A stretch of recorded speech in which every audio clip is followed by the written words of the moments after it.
السلام علیکم ورحمۃ اللہ وبرکاتہ۔ بسم اللہ الرحمن الرحیم، والصلاة والسلام علی رسولہ الکریم وعلی آلہ وصحبہ اجمعین۔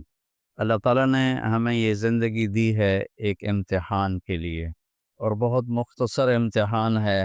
چند دہائیوں میں زندگی کا اختتام ہو جاتا ہے، پھر ہم ایک ہمیشہ کی زندگی میں داخل ہو جاتے ہیں جہاں کا دار و مدار ہمارے اعمال پر ہے۔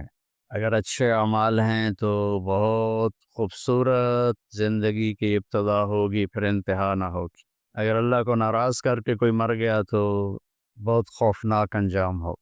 اس بات کو سمجھانے کے لیے اللہ نے 1.25 نبیوں کو بھیجا، اور ایک ہی اللہ تبارک و تعالیٰ کی ہم سے ایک ڈیمانڈ ہے، مطالبہ ہے: عبدی انت ترید و انا ارید ولا یکون الا ما ارید۔ میرے بندے، ایک تو ارادہ کرتا ہے، ایک تیرا رب ارادہ کرتا ہے، ہوتا وہ ہے جو تیرا رب چاہتا ہے۔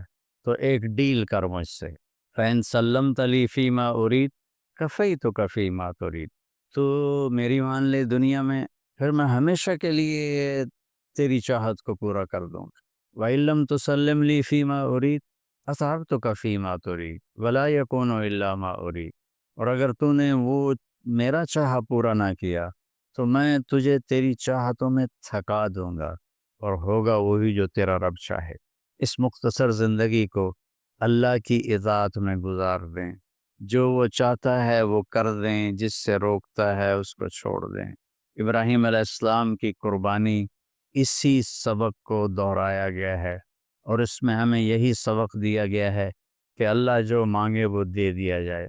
آپ اس سے اندازہ لگائیں کہ ابراہیم علیہ السلام رب حب لی من الصالحین دعا مانگتے مانگتے بوڑھے ہو گئے، اور تقریباً کچھ 84 یا 86 سال کی عمر میں اللہ نے حضرت ہاجرہ کے پیٹ سے اللہ تعالیٰ نے ان کو بیٹا دیا، جس کا نام انہوں نے اسماعیل رکھا۔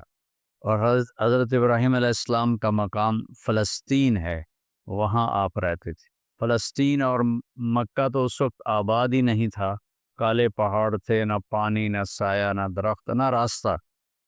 تو اللہ کی قدرت ہے کہ یہ بچہ پہلی بیوی سے پیدا نہیں ہوا، جو تقریباً آپ کی، اگر حضرت ابراہیم علیہ السلام 84 کے تھے تو وہ 80 کی تھیں، اس سے بیٹا نہیں دیا، اس سے بیٹا بعد میں دیا۔ اور نوجوان بیوی 20-22 سال کی حضرت ہاجرہ، شاہ مصر کی بیٹی، اس کے ساتھ اس سے اللہ نے بیٹا دیا۔ تو بڑھاپے کی اولاد تو دل کو پکڑ لیتی ہے، تو ابراہیم علیہ السلام کو ان سے بہت پیار، بہت محبت۔ ایک دم اللہ تعالیٰ کا حکم آیا کہ اس کو یہاں سے اپنی نظروں سے دور کر دو۔ اب کوئی اس کے سامنے انہوں نے لاجک نہیں مانگی، یا اللہ کیا مطلب، کس لیے، کیوں کر رہے ہو؟ 86 سال کی عمر میں بچہ دیا، اب کہہ رہے ہو آنکھوں سے دور کر دوں؟ کہ جی میرے رب، کدھر لے جاؤں؟ کہا جبریل آئے گا، تمہیں راستہ بتائے گا، اور تم اس کے پیچھے پیچھے چلو گے۔ تو جبریل انسانی شکل میں ایک اونٹنے پہ سوار، دنیا معجزات کی نہیں ہے ورنہ یوں پکڑ کے وہاں پہنچا دیتے۔ اونٹنے پہ سوار ابراہیم علیہ السلام اور حضرت سارہ اور اسماعیل، یہ دوسری اونٹنی پر سوار، اور یہ کوئی 1,500 کلومیٹر کا سفر طے کرتے کرتے کرتے، کالے پہاڑ، کالی راتیں، اور صحرا، اور دشت و بیاباں، اور کہاں کہاں سے گزار کر جب مکہ پہنچے، جہاں 4 پہاڑ تھے، سے ایک صفا، ایک مروہ، ایک جبل ابی قبیس، ایک کو جبل ہندی کہتے تھے، وہ تو مٹا دیا ہے سارا۔ ان 4 پہاڑوں میں ایک نشیب تھا، ایک گہری جگہ تھی۔ تو جب وہاں اترے تو سبحان اللہ، جبریل کہنے لگے یہاں اپنی بیگم اور بچے کو اتار دیں اور واپس چلے جائیں۔ تو جب ابراہیم علیہ السلام کو آگ میں ڈالا گیا تھا تو انہوں نے کچھ بھی نہیں کہا تھا، حسبی اللہ و نعم الوکیل، یہ پڑھتے ہوئے جا کر آگ میں کود گئے تھے۔ لیکن یہ منظر آگ میں کودنے سے زیادہ خوفناک تھا کہ ابراہیم علیہ السلام کی زبان مبارک سے نکلا، یہاں کیوں؟ یہاں تو نہ کوئی پانی، نہ سایہ، نہ درخت، یہاں کیسے؟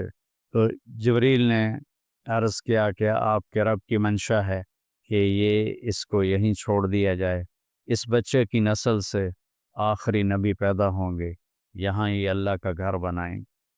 تو جبریل تو 3 دن وہاں، جبریل تو چلے گئے، ابراہیم علیہ السلام نے وہاں ان کے لیے کوئی تھوڑا چھپر وغیرہ یا بنایا یا نہ بنایا کسی کیکر کے نیچے، واللہ عالم، تاریخ خاموش ہے۔ اور وہ وہاں ان کو چھوڑا اور واپس ہو لیے۔ جب واپس ہوئے تو حضرت ہاجرہ کہنے لگی یہ آپ کدھر جا رہے ہیں؟ اور حکم تھا جواب نہیں دینا، وہ خاموش۔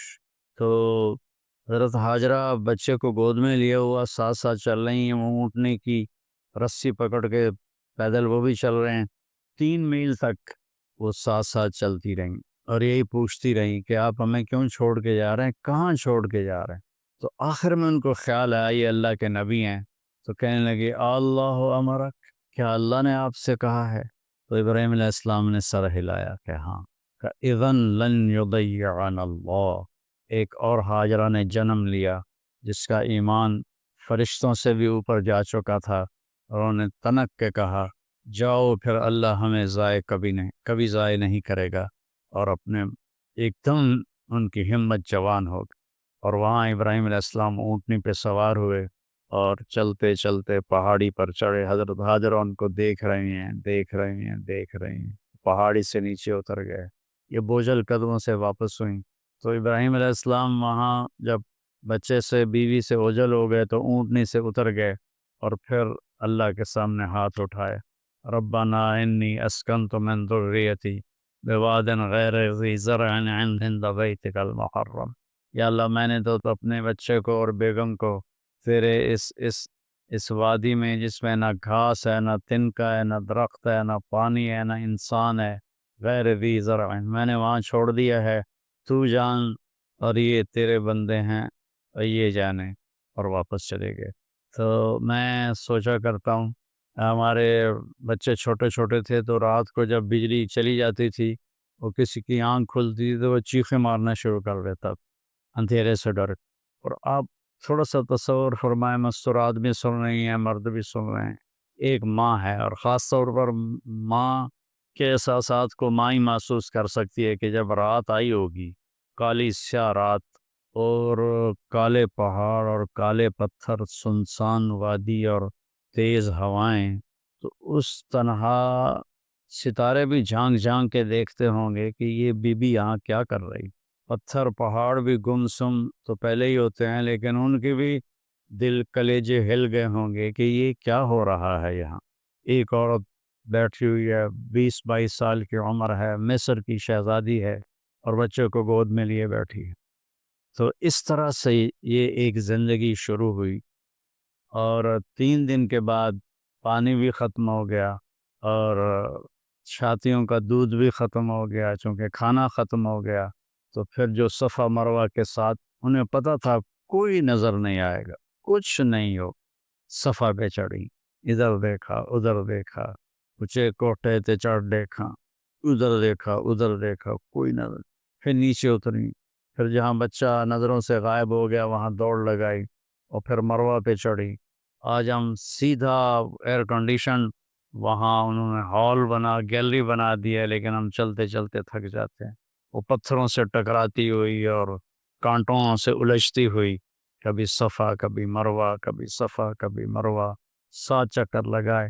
شکر ہے وہ 7 پر ہی تھک کے بیٹھ گئیں، زیادہ لگاتی تو شاید کوئی صفا مروہ کے صحیح کر بھی نہ سکتا، تو پھر وہ گر گئیں اور بے بسی سے اپنے بچوں کی طرف نظریں دوڑائیں کہ وہ نہیں چاہتی تھیں کہ بچہ میری گود میں مرے، کہ میں یہاں مر جاؤں وہ وہاں مر جائے۔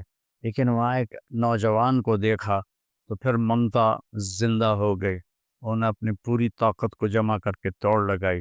جب وہاں پہنچی تو وہ نوجوان تو غائب ہو چکا تھا، وہ جبریل تھے انسانی شکل میں، انہوں نے پر مارا اور وہاں سے پانی کا چشمہ نکلا۔ دنیا کا سب سے زیادہ چلنے والا کنواں ہے زمزم، اور آج تک اس کے پانی کا سورس معلوم نہیں، یہ پانی آتا کہاں سے ہے۔ تو اس طرح اسماعیل علیہ السلام پروان چڑھے، اور پھر میرے رب کا دوسرا حکم آ گیا کہ اللہ کی طرف سے حکم آیا کہ بچے کو میرے نام پہ قربان کر دو۔ اب ایک بوڑھا باپ جس کو 86 سال کی 84 سال کی عمر میں بچہ میں، فلما بلغ معه السعی، جب وہ دوڑنے بھاگنے لگ گیا، 5-6 سال کے ہو گئے ہوں گے، تو اس عمر میں تو بچہ کا تصور آنکھوں میں بس جاتا ہے، دل میں بس جاتا ہے۔ اللہ نے کہا جاؤ ذبح کر دو۔ تو فلسطین سے چھری اٹھا کر چلنا اور مکے تک پہنچنا، اور ہر قدم پہ سوچنا کیا بنے گا، میں کیسے کروں گا۔ 90 سال عمر ہو چکی ہے، 90 سال میں تو اعضاء کمزور ہوتے ہیں، اور مرغی کو ذبح کرنا بھی مشکل نظر آتا ہے، جائے کہ بچے کو ذبح کرنا۔ تشریف لے گئے، بچے کو تیار کروایا اور مینا کی طرف تشریف لے گئے۔ وہاں 3 جگہ شیطان آیا، اس کو کنکر مارے، اور جب ایک تنگ سی جگہ تھی وہاں پہنچے تو کہنے لگے بیٹے انی ارا فی المنام انی اذبحک فانظر ماذا تری، بیٹا میں تجھے خواب میں دیکھتا ہوں، میں تمہیں ذبح کر رہا ہوں، اور نبی کا خواب صحیح ہوتا ہے، تو تمہاری کیا رائے ہے؟ تو رائے پوچھنے کا مطلب یہ نہیں تھا کہ وہ ہاں کرے گا تو کر دوں گا، نہ کرے گا تو نہیں کروں گا۔ مطلب یہ تھا کہ ہاں کرے گا تو آسانی سے ہوگا، نہ کرے گا تو تھوڑا تردد، تھوڑی کوشش کر کے پھر ذبح کروں گا۔ آگے وہ نسل بھی ابراہیم علیہ السلام کے تھے، کہنے لگے یا ابت افعل، یا ابت افعل، یا ابت ففعل نہیں، یا ابت وفعل نہیں، یا ابت افعل ستجدنی انشاء اللہ من الصابرین۔ میرے بابا، میرے ابا، میرے باپ، جلدی کر، یا ابت افعل، اس سے مطلب نکلتا ہے جلدی کر، اللہ کے حکم میں دیر کیوں کر رہا ہے؟ ستجدنی انشاء اللہ من الصابرین، آپ مجھے صبر کرنے والا پائیں گے انشاءاللہ۔ تو پھر کہنے لگے میرے ہاتھ پاؤں باندھ دو، آپ کو تکلیف نہ ہو میرے ہاتھ پاؤں کی حرکت سے، اور دوسرا مجھے الٹا لیٹا دو تاکہ آپ آنکھوں سے آنکھیں ٹکرائیں تو آپ کا ہاتھ نہ کانپ جائے۔ اور پھر اپنا کرتا اتارا اور کہا یہ کرتا میری ماں کو دے دینا، کہ جب میری یاد آئے گی میرے کرتے کو دیکھ کے تسلی پا لے گی، اور آپ نے مجھے یہیں دفن کر دینا ہے۔ اور یہ کہہ کر انہوں نے ہاتھ پاؤں باندھے اور ان کو الٹا لٹایا، اپنی آنکھوں پہ پٹی باندھی، اور ان کے کمر پہ گھٹنا رکھا، سر کے بال پکڑ کے اوپر اٹھائی گردن، اور چھری ہاتھ میں لی۔ اس پوزیشن میں آسمان کو دیکھا، یا اللہ کیا تو مجھ سے ناراض ہو گیا ہے کہ میرے دل میں اسماعیل کی محبت بہت جگہ پکڑ گئی ہے؟ نہیں میرے مالک، دیکھ میں آج تیرے نام پہ قربان کر رہا ہوں، یا میرا کوئی امتحان ہے تو مجھے اس میں کامیابی دے۔ تو آسمان کے فرشتے بھی رونے لگے۔ 2 دفعہ آسمان کے فرشتے روئے ہیں، ایک جب ابراہیم علیہ السلام کے ہاتھ میں چھری تھی اور اسماعیل کی گردن ایسے اوپر اٹھی ہوئی تھی، اور ایک دفعہ جب طائف میں ہمارے نبی کو پتھر پڑے اور آپ بے ہوش ہو کے گر گئے، تو ایک اس وقت سارے آسمان کے فرشتے روئے۔ یہ کہ اگر اللہ اکبر کہہ کے چھری چلا دی، اللہ نے چھری کو حکم دیا نہیں چلنا، وہ نہیں چلی، دوبارہ چلائی نہیں چلی، سوارہ چلائی نہیں چلی، پھر گئے اور ایک پتھر پہ اس کو تیز کیا، تیز کر کے آئے تو پھر اللہ نے کہا کہ بس اب میرے ابراہیم نے میرا حکم پورا کر کے دکھا دیا، جبریل جنت سے ایک چھترا لے کر جاؤ اور اسماعیل کو نکال لو اور اس کو ڈال دو۔ وہ تو پٹی باندھی ہوئی تھی، تو انہوں نے جب کہ اللہ اکبر تو چھری چل گئی، تو ان کو تو سمجھ میں آیا کہ جیسے اسماعیل ذبح ہو گئے، لیکن آنکھوں سے پٹی کھولی تو جبریل بھی کھڑے تھے اور اسماعیل بھی کھڑے تھے، اور اللہ کا کلام اترا، قد صدقت الرؤیا ابراہیم قد صدقت الرؤیا انا کذالک نجزی المحسنین، کہ اے ابراہیم تو نے میرے حکم کو پورا کیا، تو نے اپنے خواب کو سچا کیا، ہم ایسے ہی نیکی کرنے والوں کو اچھا بدلہ دیتے ہیں۔ اور یہ اس واقعے میں کوئی بچہ ذبح نہیں ہونا تھا، اور یہ بچے کو جدا کرنا کوئی اللہ کی مجبوری نہیں تھی، ایک انسانیت کو پیغام دینا تھا کہ اللہ جو کہے اس کو پورا کر دو، یہی تمہاری کامیابی ہے۔ ہمارے زمانے میں کامیابی کا مفہوم بدل گیا ہے کہ پیسہ ہو اور دولت ہو، شہرت ہو، عزت ہو، بڑی بڑی گاڑیاں ہوں، بڑے بڑے گھر ہوں۔ میرے رب کی قسم، اللہ نے نہ ان میں عزت رکھی ہے، نہ ان میں سکون رکھا ہے، نہ ان میں کامیابی رکھی ہے۔ اللہ تعالیٰ کی مان کے چلتے ہوئے وہ گدھے پہ سوار ہو یا مرسڈیز پہ سوار ہو، وہ پرسکون ہوگا، اور اللہ کی نہ مان کے وہ سونے کی کار بھی گاڑی بھی بنوا لے، سونے کا بیڈ روم بنوا لے، اس کو سکون نہیں ملے گا۔ میرے رب نے ہم سے یہ ایک بات مانگی ہے کہ میری مان لو، میری مان لو۔ یہ چھری اللہ نے ابراہیم علیہ السلام کے ذریعے اسماعیل پہ چلوائی اور اس کو چلنے سے روک دیا۔ پھر یہ چھری حضرت عبداللہ کے گردن پہ چلنے لگی، میرے نبی کے والد محترم رضی اللہ عنہ۔ اللہ نے چھری کو وہاں سے ہٹا دیا اور چھری کو نہیں چلنے دیا، لیکن چھری نے چلنا ضرور تھا جب اہل بیت کی باری آئی اور میرے نبی کے لاڈلے کی باری آئی۔ حسین منی و انا منہ، حسین منی و انا منہ، حسین منی و انا منہ۔ حسین مجھ سے ہے، میں حسین سے ہوں، حسین مجھ سے ہے، میں حسین سے ہوں، حسین مجھ سے ہے، میں حسین سے ہوں۔ اور آپ ان کو ایسے اپنے پاؤں پر کھڑا کر کے جھولا جھلا رہے تھے اور فرما رہے تھے اسعد المرتقی، اوپر چڑھو اوپر۔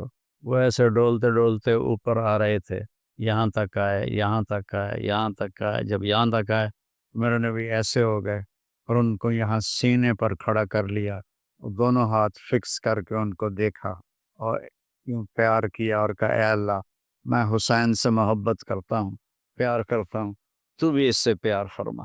تو جب حسین کی باری آئی تو چھری اکیلے حسین علیہ السلام پہ نہیں چلی، ساری آل پہ چل گئی۔ 17 نوجوان آل رسول کی گردنیں کٹ کے نیزوں پہ چڑھ گئے کہ میں رنگ لاتی ہے حنا پتھر پہ کس جانے کے بعد۔ اور وہ یہاں تک ہمیں نہیں آزمایا جائے گا، وہ تو بڑے لوگ تھے۔ تو منشا خداوندی یہ ہے کہ ہم اس کی مان کر چلیں۔ اس امت میں پھر اللہ تعالیٰ نے ہمیں دکھایا کہ میرے نبی کے صحابہ نے کیسے قربانیاں دی۔ حضرت حبیب بن زید رضی اللہ عنہ کو آپ نے مسلمہ کذاب، مسلمہ جھوٹا نبی تھا، اس کے پاس بھیجا کہ توبہ کرو اور میرے اوپر ایمان لاؤ۔ تو انہوں نے حبیب بن زید کو پکڑ لیا، کہنے لگا تم گواہی دیتے ہو محمد اللہ کا رسول ہے؟ کہنے لگا ہاں میں گواہی دیتا ہوں۔ کہنے لگے تم گواہی دیتے ہو میں اللہ کا رسول ہوں؟ کہنے لگا مجھے سنائی نہیں دیتا۔ تو اس نے ایک ہاتھ کاٹ دیے۔ پھر کہنے لگا تم گواہی دیتے ہو محمد اللہ کا رسول ہیں؟ کہنے لگے ہاں میں گواہی دیتا ہوں، محمد اللہ کا رسول ہیں صلی اللہ علیہ وسلم۔ کہا تم گواہی دیتے ہو کہ میں اللہ کا رسول ہوں؟ کہا مجھے سنائی نہیں دیتا۔ اس نے دوسرا ہاتھ کاٹ دیے۔ پھر کہنے لگا تم گواہی دیتے ہو محمد اللہ کا رسول ہے؟ کہا ہاں۔ کہا تم گواہی دیتے ہو میں اللہ کا رسول ہوں؟ کہا مجھے سنتا نہیں۔ نے ایک پاؤں کاٹ دیا۔ پھر اس نے کہا تم گواہی دیتے ہو محمد اللہ کا رسول ہے؟ کہنے لگے ہاں۔ تم گواہی دیتے ہو میں اللہ کا رسول ہوں؟ کہنے لگے سنائی نہیں دیتا۔ تو اس نے دوسرا پاؤں بھی، دونوں ہاتھ کاٹ دیے، دونوں پاؤں کاٹ دیے۔ پھر کہنے لگا بتاؤ تم میری رسالت کی گواہی دو۔ کہا میں سنتا نہیں۔ تو گوشت کی بوٹی اتار دی۔ پھر کہا تم کہو میں اللہ کا رسول ہوں۔ کہا مجھے سنتا نہیں۔ تو گوشت کی بوٹی اتار دی۔ کرتے کرتے کرتے پورا گوشت زندہ کی بوٹیاں کاٹ کاٹ کاٹ کے تڑپا تڑپا تڑپا کے ان کو شہید کیا۔ کس قدر دردناک موت ہے۔ لیکن جب یہ خبر ان کی والدہ حضرت ام عمارہ کے پاس پہنچی، وہ کہنے لگی لہذا الیوم اربعتہ وعند اللہ احتسبتہ، یہی دن دیکھنے کے لیے میں نے اسے دودھ پلایا تھا اور میں اللہ کی بارگاہ میں اجر کی امید رکھتی ہوں۔ حضرت عبداللہ بن حذیفہ رضی اللہ عنہ رومیوں کی قید میں آ گئے، تو رومیوں کو پتہ چلا کہ یہ صحابی ہے، تو انہوں نے تو وہ جو وہاں سردار تھا رومی، اس نے کہا تم عیسائی ہو جاؤ، میں تمہیں اپنی بیٹی بھی دوں گا اور آدھی سلطنت بھی دوں گا۔ تو وہ فرمانے لگے اگر تم مجھے پوری دنیا بھی دے دے اور صرف اتنا کہے کہ 1 سیکنڈ کے لیے تم عیسائی ہو جاؤ تو مجھے قبول نہیں۔ اس نے کہا اس کو سولی پہ لٹکا کرنا، اس کو دائیں بائیں تیر مارو، اس کو سیدھا نہ مارو تاکہ یہ ڈر جائے۔ تو انہوں نے ان کو لٹکایا لکڑی پر اور تیر چلا رہے ہیں ادھر ادھر اور سائیں تیر گزر رہے ہیں۔ پھر ان کو اتارا، کہنے لگے کیا خیال ہے؟ کہ وہی خیال ہے، میں اللہ اس کے رسول پہ ایمان لایا ہوں، میں کبھی نہیں ہٹوں گا۔ تو اس نے کہا بس ایسا کرو، کڑا میں تیل ڈالو اور اسے ابالو، ابل جائے تو اس کے 2 ساتھیوں کو ڈالو، اور اس کے بعد اگر یہ ڈر جائے اور مان جائے ہماری بات تو ٹھیک ہے، ورنہ اسے بھی ڈال۔ تو سارے لوگ جمع تھے، کڑا میں تیل ڈالا گیا، نیچے آگ ایسے کھولنے لگا، تو انہوں نے 2 مسلمان سپاہیوں کو اس میں ڈالا تو وہ جل کے اسی وقت کوئلہ بن گئے۔ جب ان کو کھینچ کے لے جانے لگے تو یہ رو پڑے، تو انہوں نے رومی سردار سے کہا کہ وہ رو رہا ہے، کہ بلاؤ، شاید ڈر گیا ہو۔ جب وہ آئے تو کہنے لگا کیا خیال ہے؟ کہا وہی خیال ہے جو پہلے تھا۔ کہا بس تم روئے کیوں ہو؟ کہا رویا اپنی بے بسی پر ہوں، میری ایک جان ہے جو اللہ پہ ایک پل میں قربان ہو جائے گی، کاش میرے جسم پر جتنے بال ہیں اتنی میری جانیں ہوتی اور میں ایک ایک جان کو تیل میں ڈال کے اللہ پہ قربان کرتا۔ تو رومی کا چہرہ ایک دم بدل گیا، اس نے سر جھکا لیا، کہنے لگا میرے ماتھے پہ بوسہ دے دے، میں تمہیں چھوڑ دوں گا۔